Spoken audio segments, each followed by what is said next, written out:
Hello అండి అందరికీ.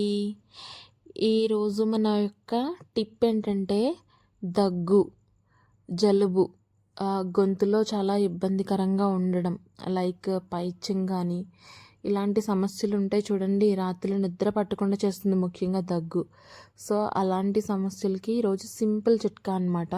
అదేంటంటే ఒక నిమ్మకాయ కానీ నారింజకాయ కానీ జ్యూస్ చేసుకొని అందులో ఒక హాఫ్ గ్లాస్ వాటర్, ఒక స్పూన్ సాల్ట్ యాడ్ చేసుకొని బాగా మిక్స్ చేసుకొని ఎర్లీ మార్నింగ్ పరగడుపునే కనుక తాగినట్లయితే ఒక 2 days పరగడుపున ఎర్లీ మార్నింగ్ ఏమీ తినకుండా తీసుకున్నట్లయితే కనుక ఈ దగ్గు, పైత్యం అన్నీ తగ్గిపోయి పొట్ట కూడా బాగా క్లీన్ అవుతుంది.